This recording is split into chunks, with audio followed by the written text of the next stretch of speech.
Sinead. Hey Lisa, how are you this week? I'm good, thank you. It's a really nice sunny day here in the UK. Oh, you're lucky we've kind of got the cold weather back again. Like we had tropical weather the other day.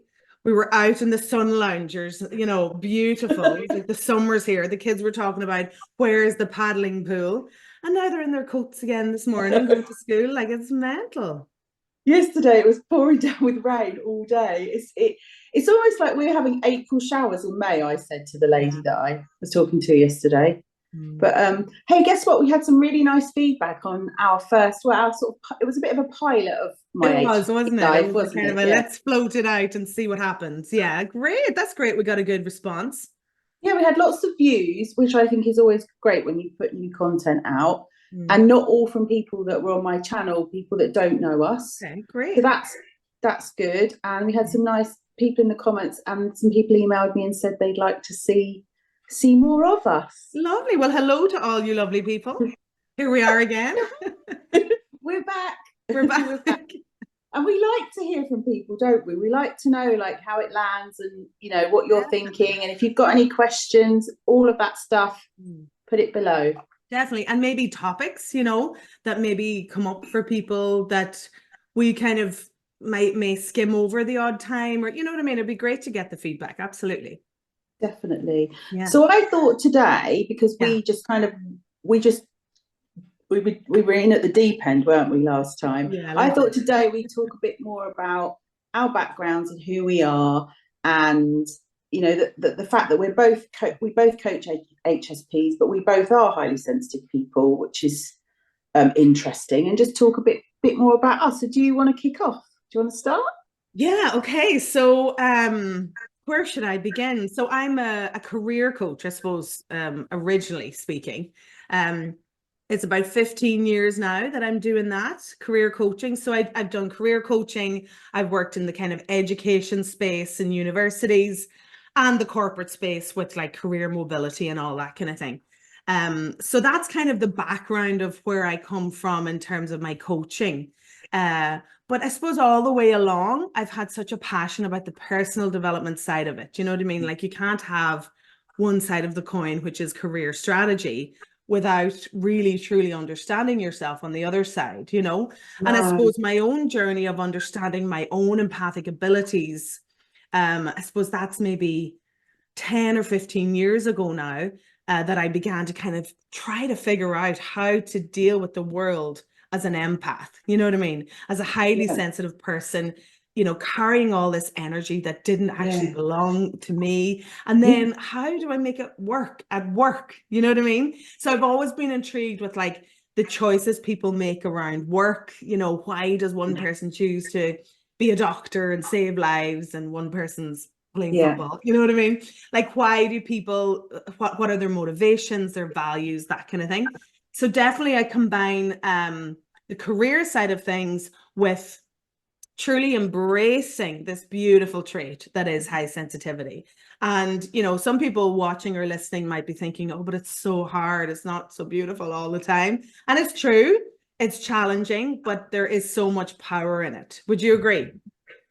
I would. And then I want to ask you, in your sort of vast experience and all the years that you've been career coaching, I bet there's a kind of pattern in the sort of work that an HSP would be drawn to. So can you talk a bit more about that? Yeah, I mean, people ask me that all the time, like, what are the best careers for highly sensitive people, right?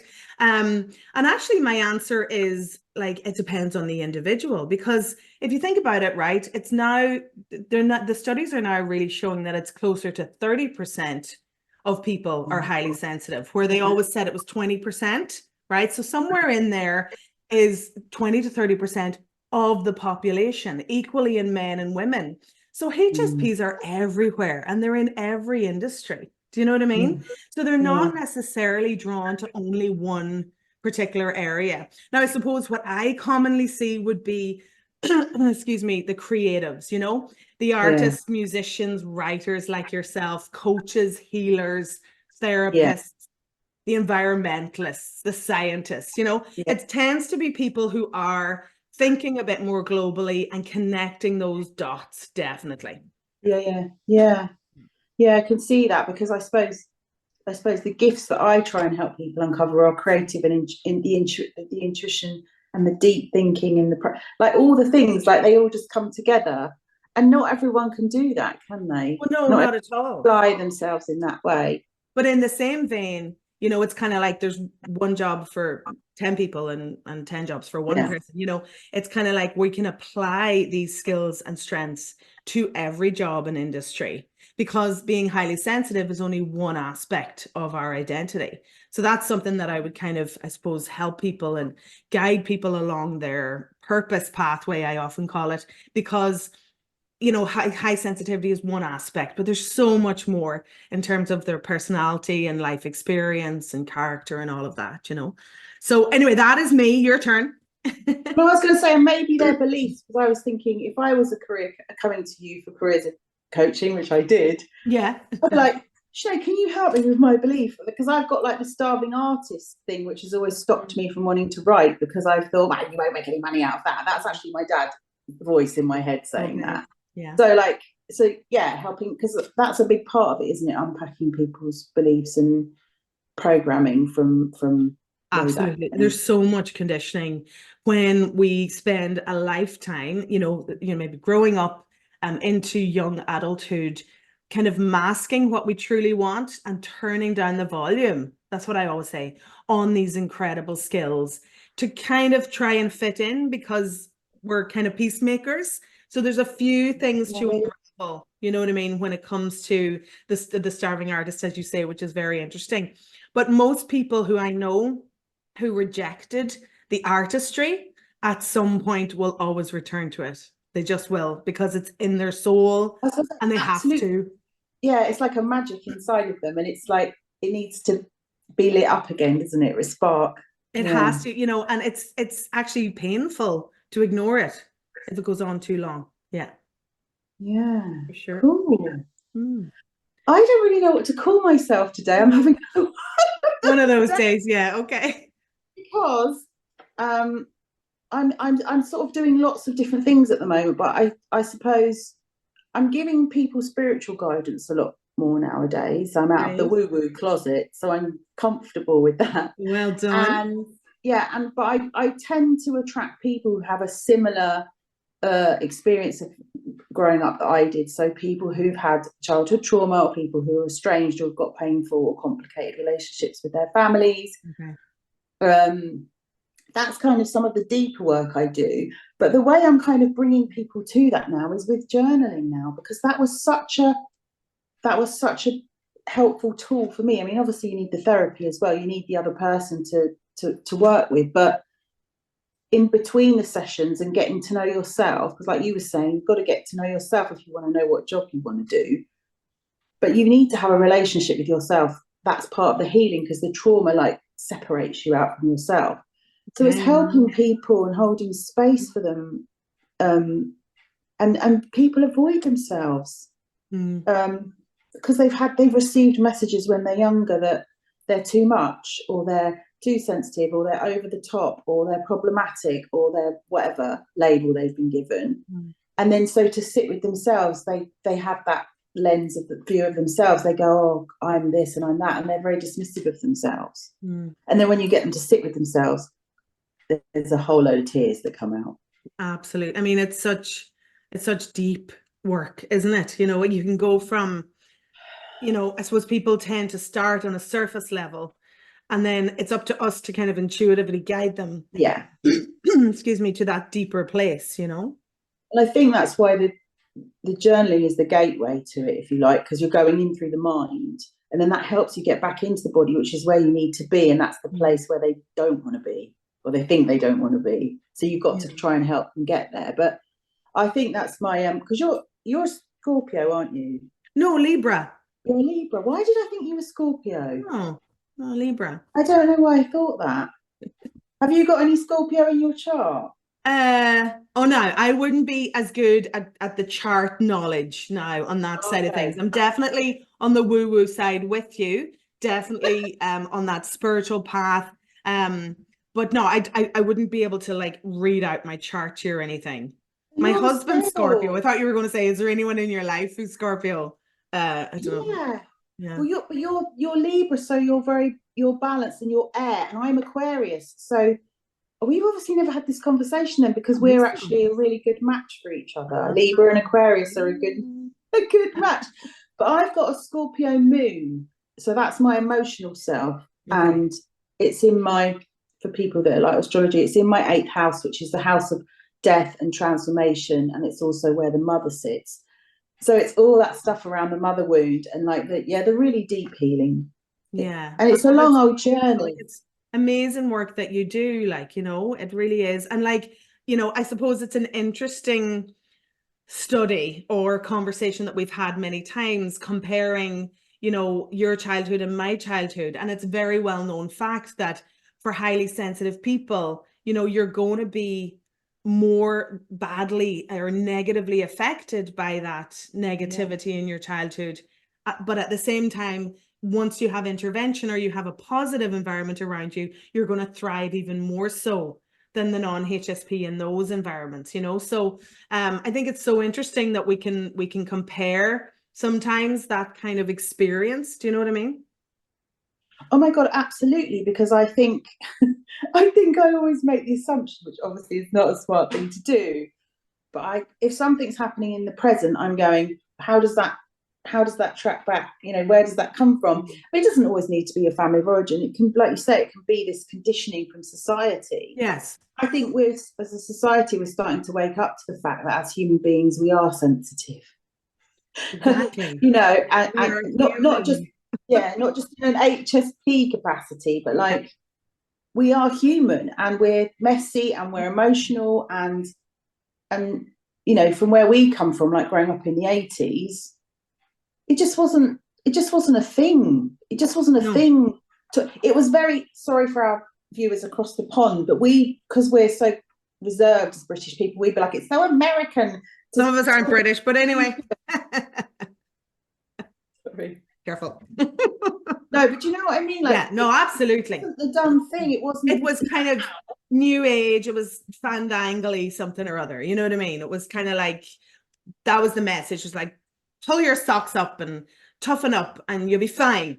You know what I mean? And that's the way of the world and all that. Absolutely. And that's actually what would have influenced me an awful lot and fed into a lot of anxiety for me as a child, because I had a very nurturing home, you know, where there was space allowed for my sensitivity.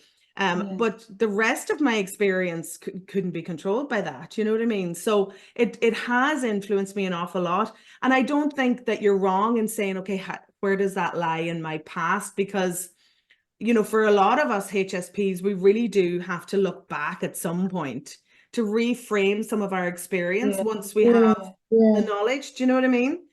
Just to make peace with it, not to ponder and stay there forever, but to make peace with it so that we can really embrace the identity we have now. Do you know what I mean?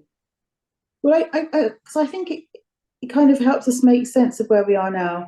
I can remember my therapist saying to me, like, if you see life like a tapestry, and so all the threads are feeding into it. So, you know, there were points where I just wanted to cut off and say, well, I don't want anything to do with that. That's so painful. I can't look at it. And she'd be like, no, because they're all threads and they're all inside you. Like that energy is inside of you. So, you know, like feel into it. What does that mean for you? And like, you don't have to take that forward when you make your part of the tapestry, but it is part of you because it made you. Okay, that's beautiful. And it's so true. I suppose there's layers there, isn't it? You can say the tapestry is there, it's part of your makeup, but you can, I suppose, consciously choose to energetically cut that cord, can't you? Yeah. Do you know, that cord cutting kind of element, I think, is really powerful. Oh, I love a good cord cut. Oh, yeah, here we go. Mine's more like this. I close my eyes and go, stop, I'm not taking that. Stop. You just snip, I chop. Oh, chop, that's pretty powerful. My dad's a butcher. I wouldn't get in your way. So what inspires you most in your work? Like, like what inspires you to pursue the job that you've chosen? Okay, so what inspires me to coach HSPs Yeah. So I just have a real belief I'm always saying the phrase bravely be you, right? And I have such a kind of a knowing that HSPs have so much more to offer than maybe they're allowing themselves within the professional space, you know, within the creative space, within all of the industries, like I said earlier. I think that we can make such an impact if we can just lean into it, you know, and kind of validate it, kind of say, it's okay, this is a real thing.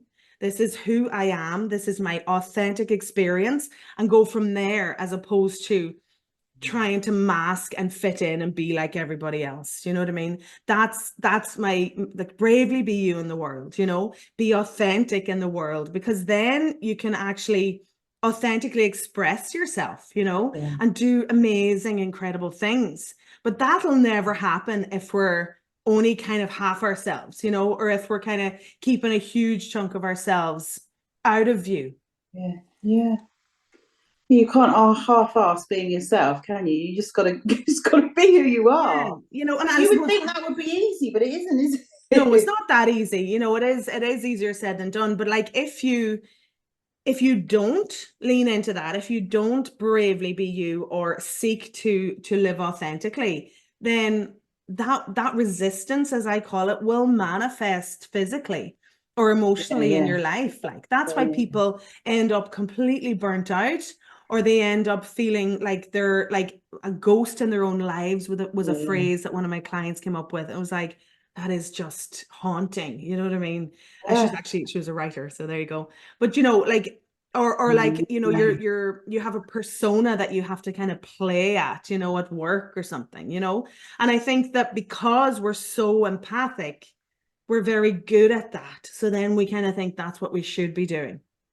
Do you know what Absolutely, I can relate to that ghost thing, feeling like you don't exist because you need a purpose, and then you can't find your purpose until you know who you are. But you can, and like empaths, just, my therapist says to me, stop absorbing, start reflecting, because it's so easy to just take on, you know, whatever's going on in the conversation, whatever's happening in the room, instead of going, oh no, I feel differently to that, or actually no, I don't agree, or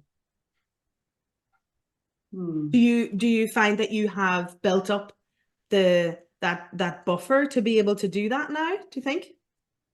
I think my energetic boundaries are better, but I think they could be better. Yeah.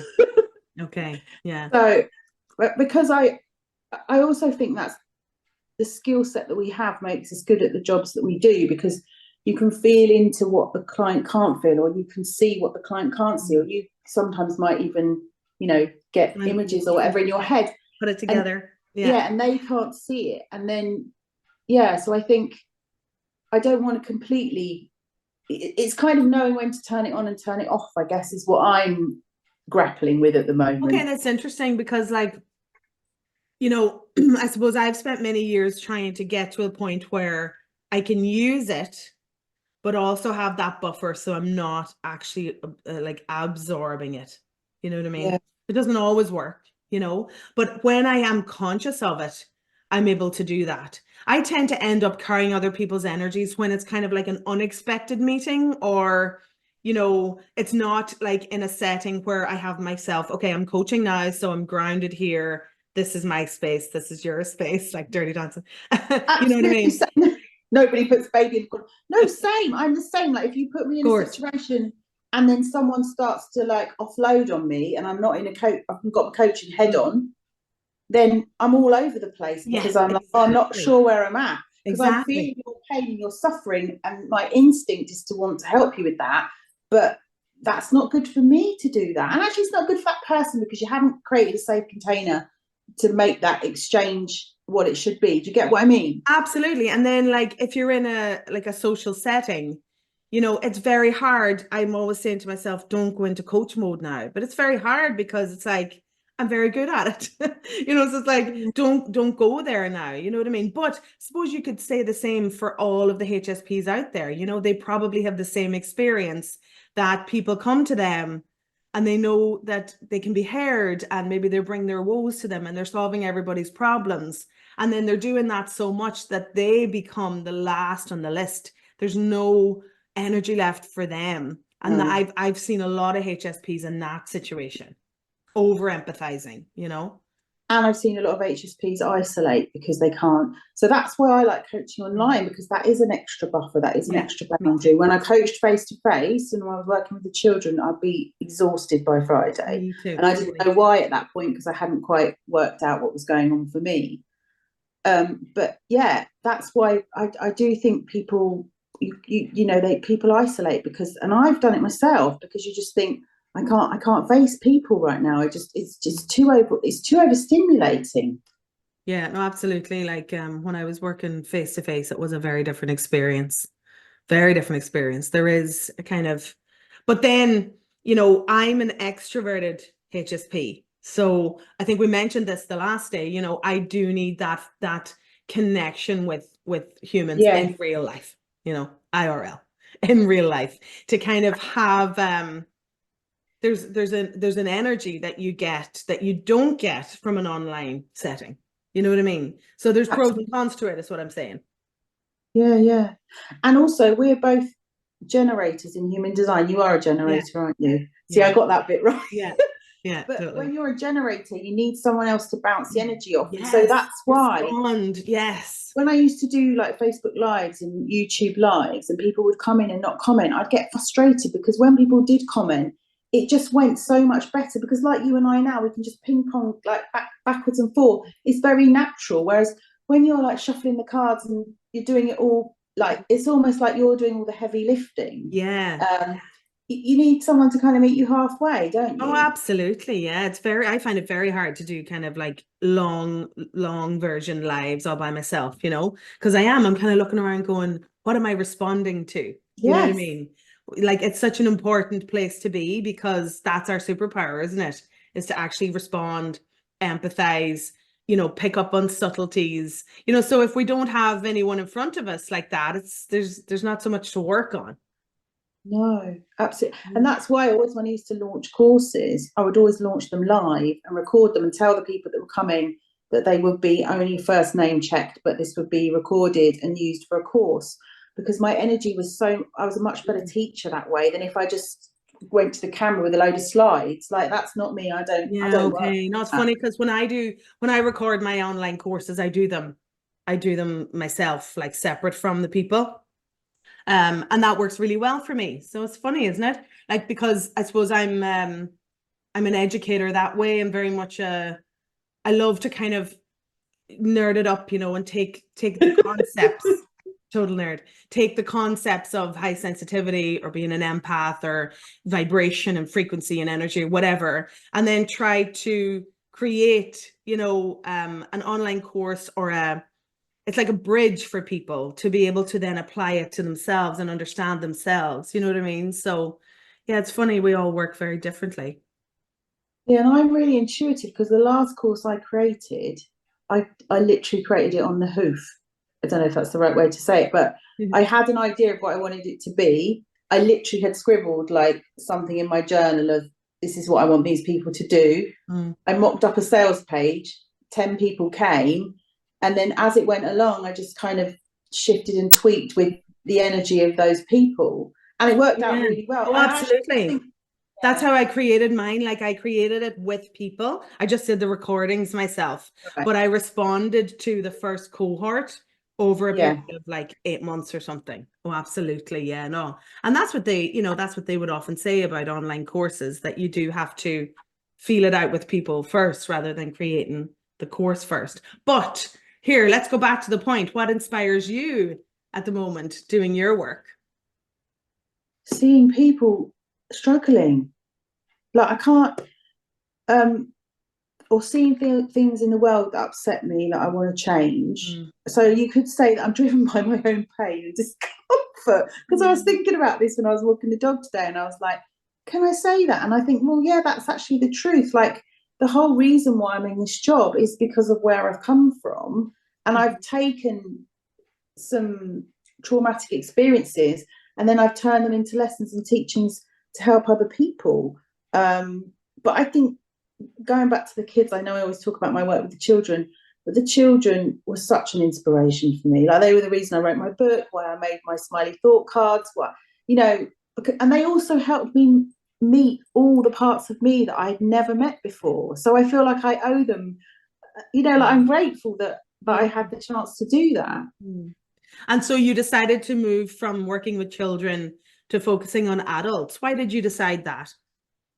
Because we've all got a 10-year-old inside of us that needs time and attention and love. And that 10-year-old child is, I believe, like the spirit, the essence of us. Yeah. And she is the gateway to our joy and our creativity. I believe that. I know not everyone does, but that's how it's worked for me, I suppose. But that sounds more like the inspiration for your work, though. Do you know what I mean? Yeah. I suppose maybe Yeah. I'm being biased in just Yes. how you know, but you know, the I suppose the positive angle of why you do what you do. It's because of that beautiful inner child that we all have, and that he or she needs attention. And I just think if people could embrace the concept of the inner child instead of thinking it's some outdated hippie-ish like concept, it's a real thing. I mean, I guess in modern day language, the way it's being taught to people now is about your nervous system. Same thing, different labels. Yeah. You know, we would say your inner child is out. Someone who's working with the nervous system would say you're triggered. But they're the same thing. They mean the same things. Okay. Brilliant. Wow, I never made the connection with those two descriptions. Right. Okay. So so if someone wanted to nurture their inner child, what would you say to them first? But they'd have to meet them first, and the inner child doesn't always want to come. Okay. Because you've got to build up the trust.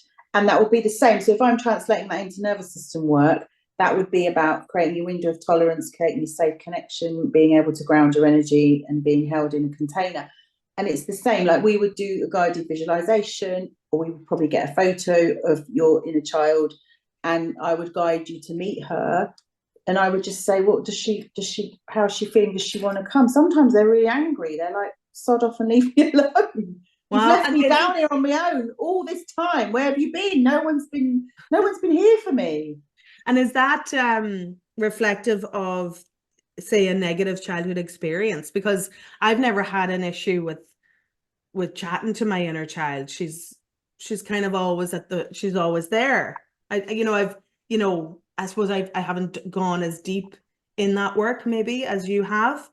But is that because some people will experience an inner child who is fearful because of mistrusting trauma?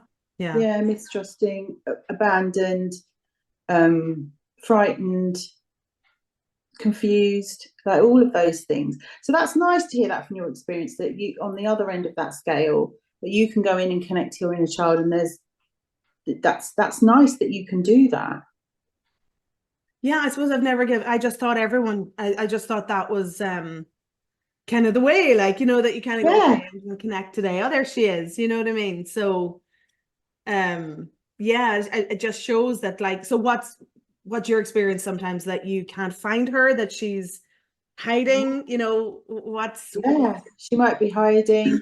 Lots of the times when you take people, like I'll take them into a house, but I don't specify what the house is, and they'll go straight to the basement, and they'll be in the corner of a really dark basement. Like I get that a lot, with like cobwebs and bars on the windows and like imprisoned, which if you've got trauma, you feel trapped in your own body. You're trying to escape from yourself all the time, but you feel trapped. You know, you're not settled into your own, you're not comfortable in your own skin. Yeah. And does that apply as well to trauma that would have been experienced, say, in adulthood? I would think so you would do like inner child, and then you would do inner teen. Because it's different, because that's complex trauma. When you have childhood trauma, that's called complex trauma, because it's layers, ages, and stages, and that's why it's complex, because it's happened over a period of time where you've not been able to escape.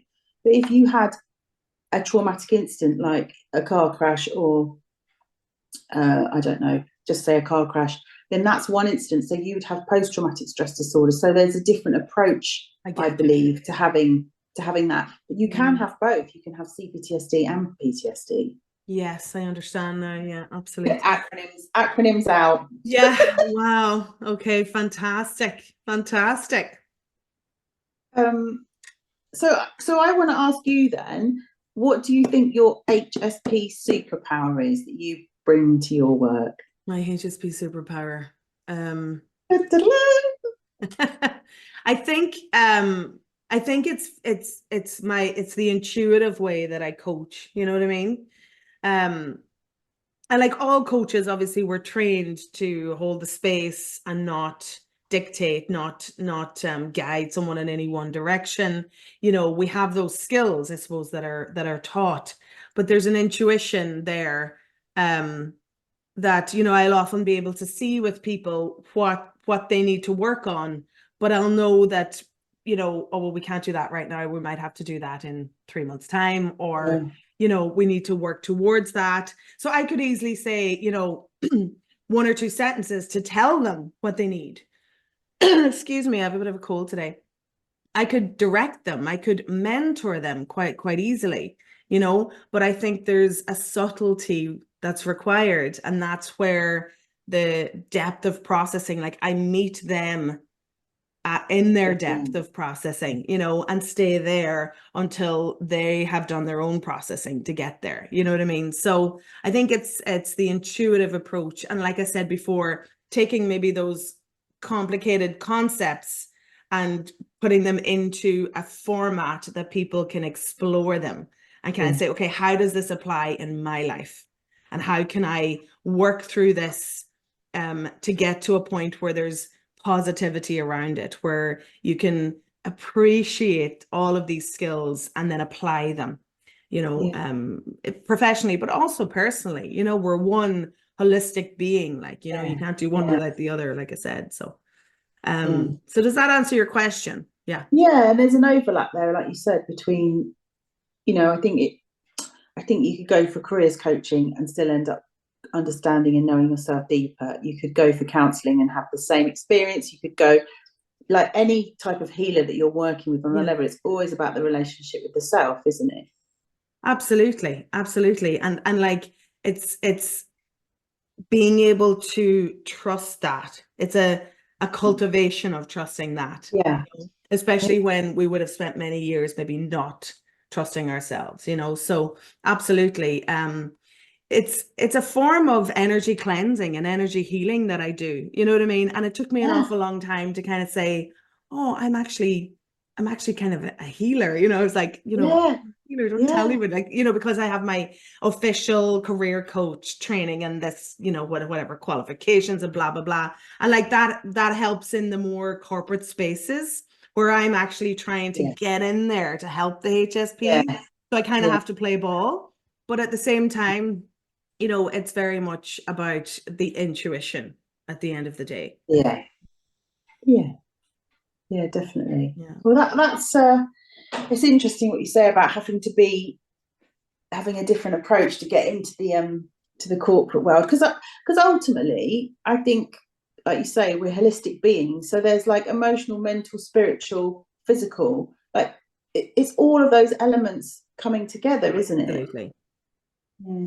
Oh, absolutely. Like you can't remove them from each other. Definitely not. Yeah, but I think people misunderstand that, because I think, yeah, I think people, I don't know, because I it goes back to all that selling online where people go, in 30 days time you'll be a different person. Yeah, you Mm. will, but it's, it's not like the different person you'll be in 5 years time, when you just keep getting to know yourself slowly, day Yeah. by day. Yeah. No, it is. It's a very subtle, gradual Yeah, experience. it's subtle, that's the Yeah. word. Yeah. It's subtle Yeah. but Which is powerful, very powerful. But that's why I suppose I would like the program that I run is 6 months, because I tried all. I tried the 3 months and I tried the, you know, the one-to-one for a few weeks or whatever. And it's like, no, you need a certain period of time to tune in, to get to know yourself, to allow for the reflection process, allow yes. for that cultivation of trust kind of thing. Yeah, you need that. That's there's two things, isn't there? You need to build the rapport with the client, because you can't really do the work until that foundation is in place.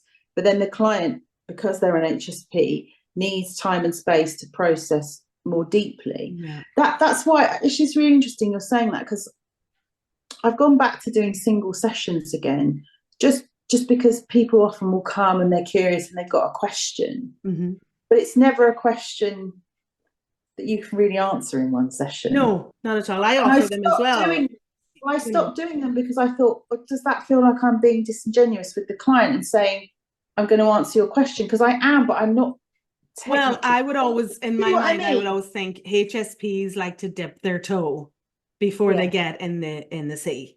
You know what I mean? So I would always kind of offer that as an option for people, because, you know, as a HSP, if I'm going to work with someone, I need to feel into that. I need to get a taste of that for sure, and see what they're all about, and see if that energy feels right, you know? Yeah. No, that's quite interesting what you say. So, and your superpower, let's finish on that one today, will we? I've got a brilliant BS detector. Good woman. We all need one of those. Although I don't always trust it. Although I'm better. I got tripped up last year by someone, but in the main I am getting better. My body physically responds to, I'm going to say he's a wrong one, because that's what my dad used to call people that aren't aligned with your energy, I think is what we would say. Right, that's what we would say. But when you meet someone, and it doesn't mean there's anything wrong with them, it just means that your energies are not compatible, or wherever you are in your life and they are in their life. But I met someone last year, and my always used to happen when I was a kid. I used to get tummy used to chat away forever, and then I met this person, and I spent a day with them, and my tummy was just so noisy. I was a bit like, oh, sorry, it's probably making really funny noises. But I didn't twig. I didn't twig, and then it wasn't until 6 months later, when something else happened, I was like, why did you not listen? That's your thing. That's what happens in your physical body. So I don't know if anyone else watching, you know, like maybe you get like a hot flush through your body, or maybe a little voice in your head might say something to you, or you might get sweaty palms, but you don't feel comfortable in the energy of that person. But when clients are talking, I suppose I mean BS, like if a client's talking themselves around in circles and not being honest with themselves, I'm very kind and gentle, but I've got a way of like holding a mirror up to that makes them go. But my therapist does that to me, and I actually love it when she does that, because it saves me a whole load of ball ache of having to journal 500 pages to work out what it is that I can't see.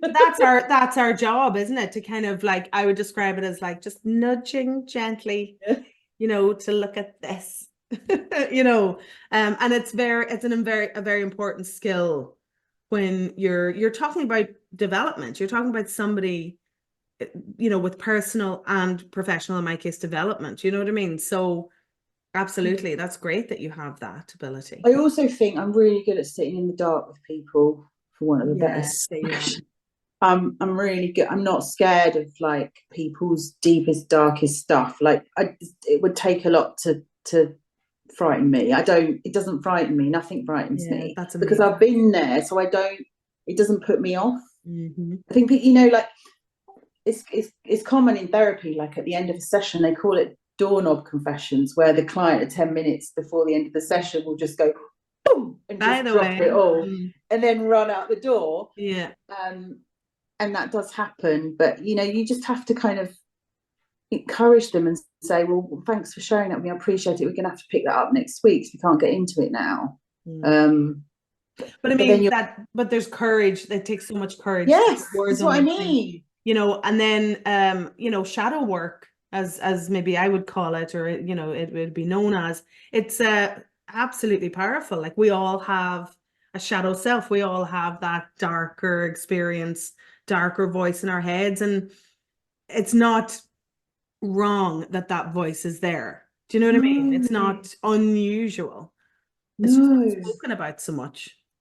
God, some of the intrusive thoughts that people have, but they're just thoughts, and they're not facts, and they're not real, and you don't have to act on them. But I think they can be quite terrifying, and people think, oh God, am I going mad? What's wrong with me? I think that happens to all human beings. It does happen to all humans. And I think then as HSPs, we are more prone to kind of self-criticism, Yeah. self-judgment, you know, Yeah, because yeah. we're thinking very deeply on it. You know what I mean? So Yeah. yeah, we have to be nice to ourselves. Maybe that's a good message for us to get out today to everybody. That's lovely. Yeah, no, that's really nice. Yeah. Well, I hope people have got more of a sort of insight into who we Yeah. are, how we work. And like, as I say, if anyone's got any questions, pop them in the comments below and let us know. We're hoping to get this out onto podcast platforms as well. So we're working that out, and hopefully that will be available to everyone soon. Fantastic, fantastic. Well, we'll be back next week, same time, same place.